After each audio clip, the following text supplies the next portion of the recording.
Labdien šajā rītā, brīvdienas. Mani sauc Ansis Birznieks, dārza mākslas uzņēmuma Galantus vadītājs.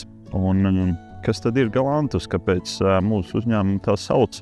Mēs uzņēmumu nosaukumu esam aizguvuši no tāda maza un fantastiska audziņa, kas saucās Galantus nivalis, jeb šo visiem zināmā sniegpulkstenīte. Un, ja godīgi, šis augs mani fascinē, jo tas ir neticami skaists, neticami spēcīgs, jo pašā pavasarī mēs bieži varam ievērot, kad dārzā vēl ir sniegs, bet kaut kādā jau dienvidu pusītē pat caur ledu izlien tādi mazi zaļi asniņi un parādās pirmie baltie ziedi, kurus mēs acīm redzot gaidām visvairāk.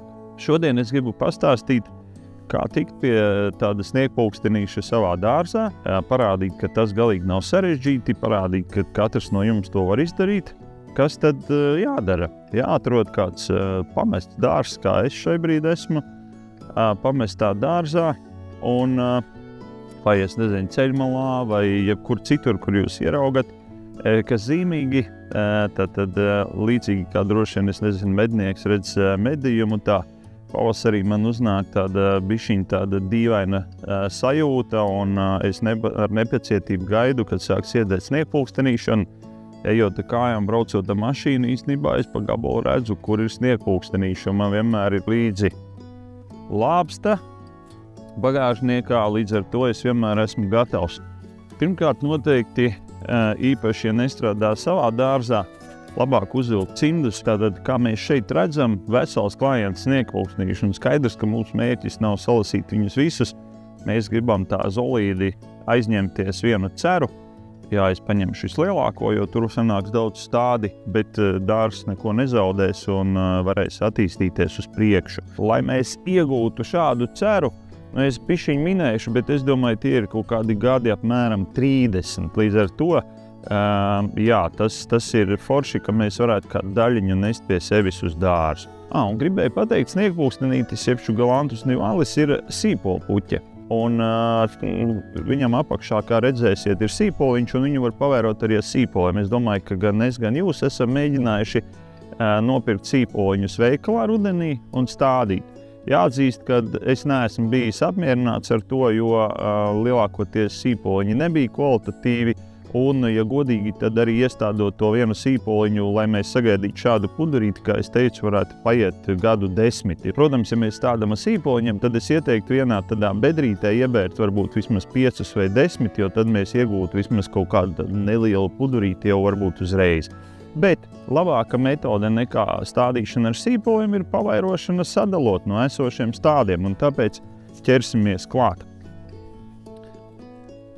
Akurāti un samērā dziļi, pārsteidzošā kārtā, dažkārt sniegpulkstenīša sīpoli var būt ļoti dziļi.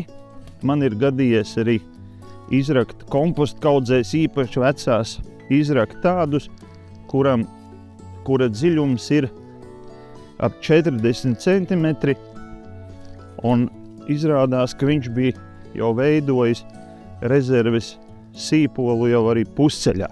Cers sāk kustēties, mēs viņu smuki cilājam, nesteidzamies, ka joprojām rokam dziļumā, un uzmanīgi celsim ārā. Skaisti izceļam ārā, man līdzi ir trauks. Tas var būt tikpat labi iepirkuma maisiņš vai kastīte vai kas cits. Un skaidrs, ka es no šī dārza negribu nest prom augsni, man viņu nevajag. Tātad mēs esam ieguvuši vienu no lielākajiem ceriem īstenībā, kādu esmu redzējis. Super, vai ne? Tagad viņu dalīsim stādos, lai mēs iegūtu skaistus sniegpulkstenīšu stādus. Šis cers mums iedos veselu kaudzi stādu. Un kas ir ļoti svarīgi šajā brīdī?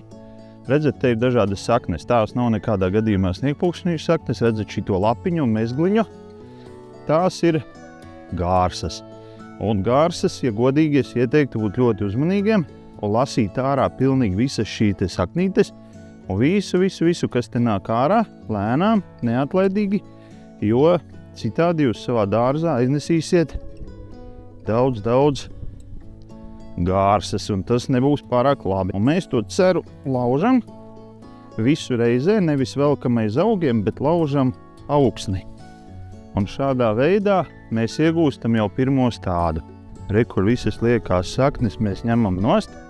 Kā teicu, tās visas ir nezāles, nebaidamies, sniegpulkstenīšiem nekas nenotiks. Jo mums vajag tīrus, skaistus stādiņus.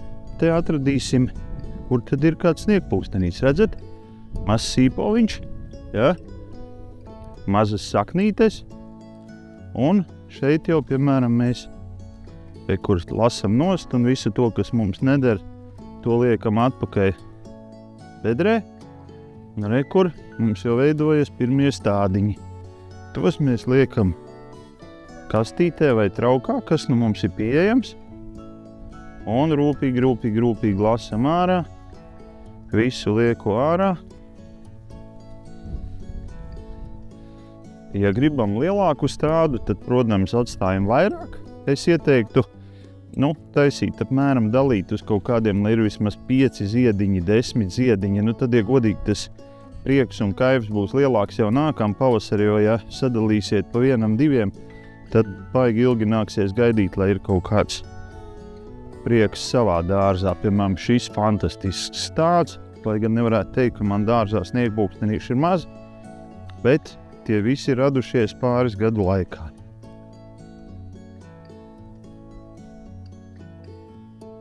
Vienas reizes paņemsim arī pienpulkstenīti. Tātad tas nav sniegpulkstenītis, bieži cilvēki varbūt viņus jauc, skaisti smaržo, ir pienpulkstenīti, jeb šo leukojumu vernumu. Par šo bišķiņu savādāks stāsts, zied vēlāk, augstāks un daudz straujāk vairojās. Tātad man nav tik liela pieredze, pienpulkstenīti aiznesīšu uz savu dārzu un pavērošu, bet esmu dzirdējis, ka vairojās daudz straujāk un iesaku ik pa 5, 7 gadiem viņu padalīt un pastādīt tieši tā, kā mēs darīsim, liekam iekšā traukā vai maisiņā, vai kas nu kuram pieejams. Ko? Dodamies uz dārzu stādīt. Re. Jā, šis es nepateicu, tas saucās partizānu dārzkopība, jeb šo guerilla gardening, kas ir cēlies no līdzīga mārketinga paveida, jā, tātad es to tā saucu smejoties, jā, ka mēs varam kaut ko atnest no brikšņiem. Līdzīgi es varbūt kādreiz varētu jums arī izstāstīt, es nesu uz mājām arī baltos visbuļus no meža. Tā, dosimies stādīt, aiziet. Tā, kā var redzēt šajā dobē, man sniegpulkstenīši īstenībā ir diezgan daudz, bet, ja godīgi, man patīk vēl vairāk. Tātad ņemam stādu un pirms stādīšanas vēlreiz noteikti iesaku kārtīgi apskatīt to ceru, vai nav tās acis, ja tā varētu saukt, gārsas un visādas saknītes, tās noteikti iesaku izlasīt. Ja? Ņemam pāris augus rokā un dodamies uz stādīšanas vietu. Redz, šajā vietā man ir pavisam tukšs no sniegpulkstenīšiem. Pavasaris ir fantastisks, jo, kā jūs redzat, liela ziedu sīpols un krokusiņa zied un tulpes lien ārā, pie tam vairāku veidu tulpes, un tāpēc uzmanīgi domājot, kur liekam kāju, ejam un stādīsim iekšā. Kas būtu svarīgi vēl, domājot par sniegpulkstenīti, daudzi vēlas sniegpulkstenīšu uz zālienā. Tā ir laba doma. Vienīgais, kas jāsaprot, sniegpulkstenīts nemīl augt viegla augsnē, tas ir smiltī varētu būt grūti, un sniegpulkstenītim patīk tāda vietiņa, kur principā ir vairāk tāds miers, ja, tātad viņam nepatīk, ka jūs tur uzreiz pēc nedēļas jau sāksiet tur pļaut, mēslot, vēl kaut ko darīt, ja.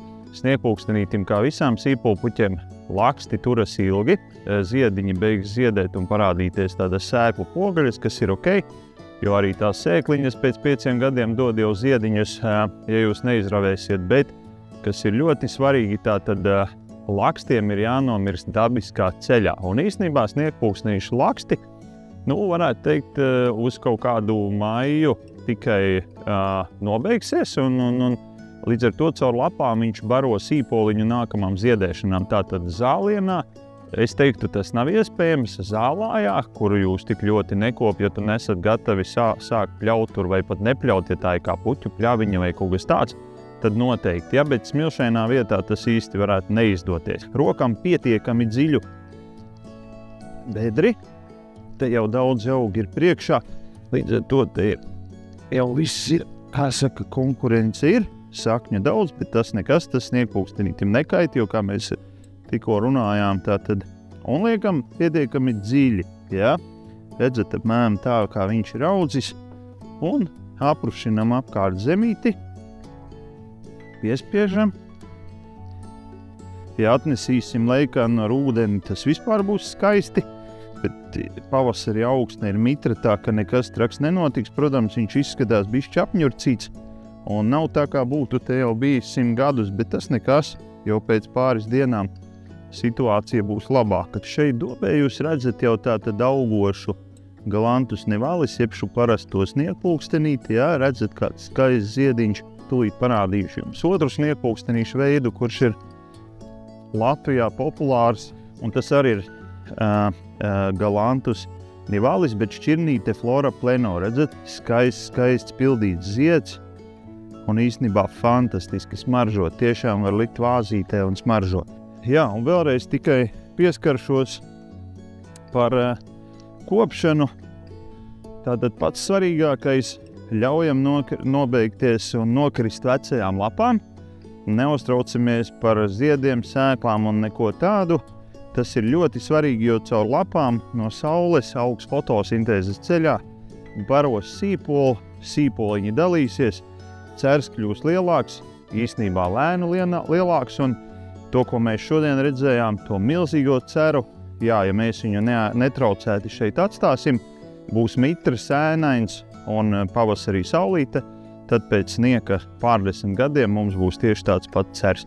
Bet tas nav jāgaida, mēs droši varam ņemt, sadalīt, stādīt pa visu dārzu un iegūt fantastisku prieku, kā es iegūstu katru pavasari milzīgu prieku, sagaidot pirmo ziediņu un ejot viņu meklēt dārzā. Nu, tas arī šodienai viss. Paldies, ja skatījies. Būšu baigi priecīgs, ja tu komentārā ierakstīsi, kāda ir tava pieredze ar sniegpulkstenīti. Varbūt tu pamēģināsi kaut ko izrakt un atnest. Uzraksti, kā tev izdevās, vai nofotografē komentārā. Ceru, ka tev ir noderīgi šis. Tā ka lai skaista diena un lai tavā dārzā šis fantastiskais aug.